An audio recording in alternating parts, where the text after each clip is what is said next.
Hi guys, welcome back to my channel. So in today's video I'll be sharing with you the difference between Botswana and Zimbabwe. For those who don't know me, my name is Zimbabwe and I am an international student in Botswana from Zimbabwe. So guys, the things that I'll be sharing with you, they are based on my experience and my opinion. So please don't come for me. So without wasting much of your time, I have written them down here. Let's get into it. Number one, it's a money. Here in Botswana they use bullars, whereby in Zimbabwe we use Zim dollar, which is called RTGS. Number two is electricity.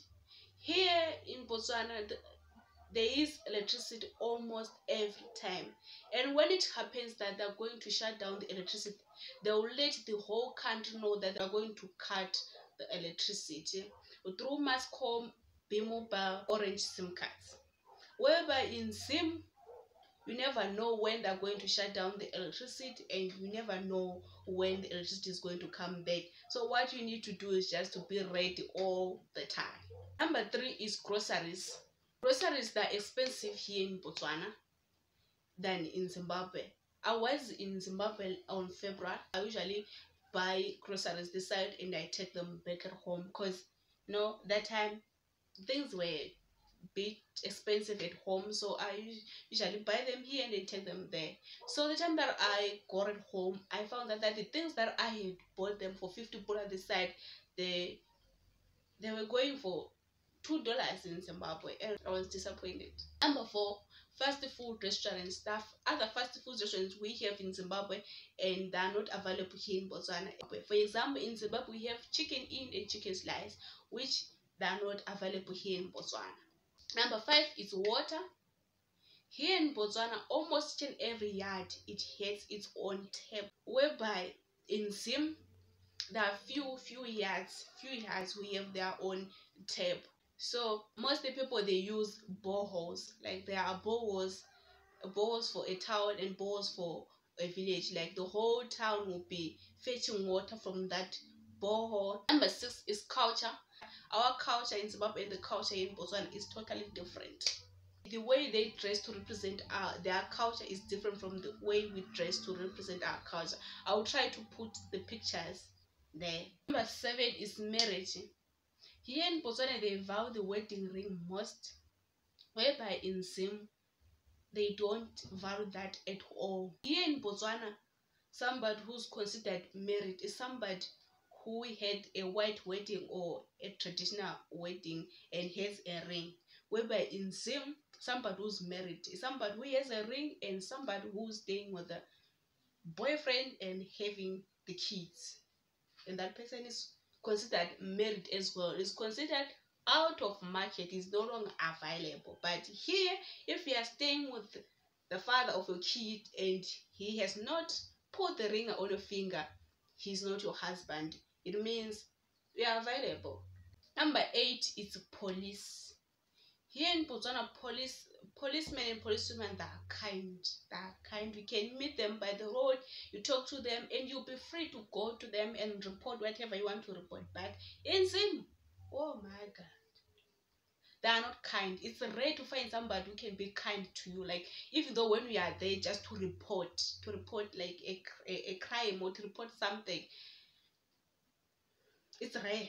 It's rare to find somebody who can be kind and be ready to hear you out. Like, every time you just walk in, they are ready to criticize and they are ready to fight. You can beat anyone.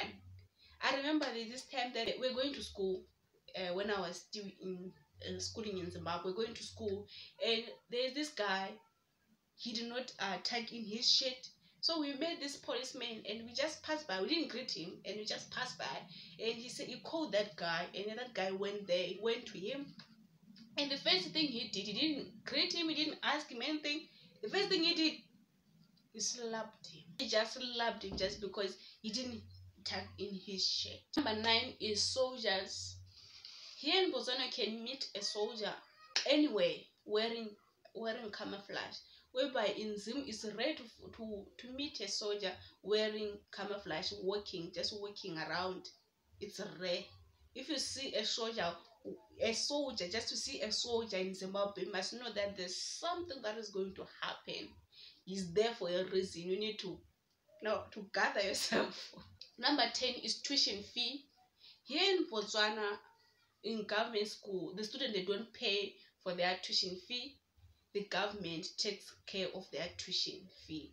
Whereby in Zim, you pay for your own tuition fee. You are in government school, you are in private school, you pay for your own tuition fee. Number 11 is camouflage.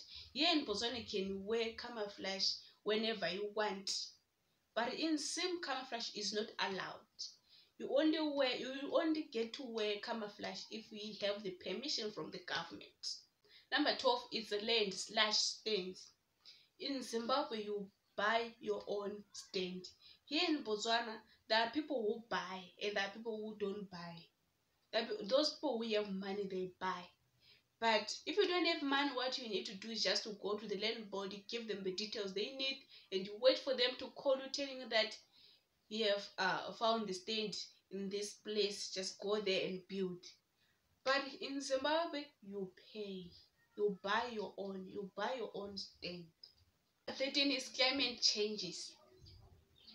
Here in Botswana, it can rain anytime, but back at home, you only know that it rains from September to May only. But here it can rain anytime, even August it can rain.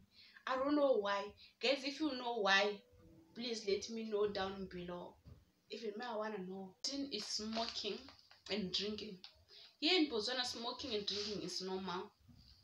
You can find a lady smoking, a teenager smoking. You can find them drinking beer in the bars. But in Zim, it is not like that. Maybe there are ladies who smoke inside their houses, but I never saw or met one of them smoking. Number 15 is transport. Here in Botswana, transport is reliable, it's available everywhere you want to go. There's transport everywhere. Like even in home villages, there are transport. But back at home, transport is just around the urban areas. But when you go rural areas, you can spend the whole day in rural areas without seeing a car or without seeing a combi just going to the urban areas. But here you can just go to Kopong. There are cars there, like almost every time you see a car passing. But when you are in Zimbabwe, I grew up, like you can spend the whole week without seeing a car passing. Only one bus that goes there, it leaves around 3 o'clock in the morning and it comes back in the evening. That's the only transport that we have back at home there, back in rural areas. Number 16 is teachers. Here in Botswana, teachers, they are kind. I always hear some people saying that the teachers, they say they are rough, they beat kids.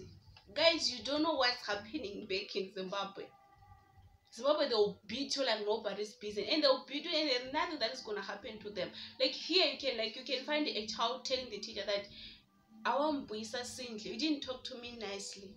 To a teacher, back in Zim, you don't have that.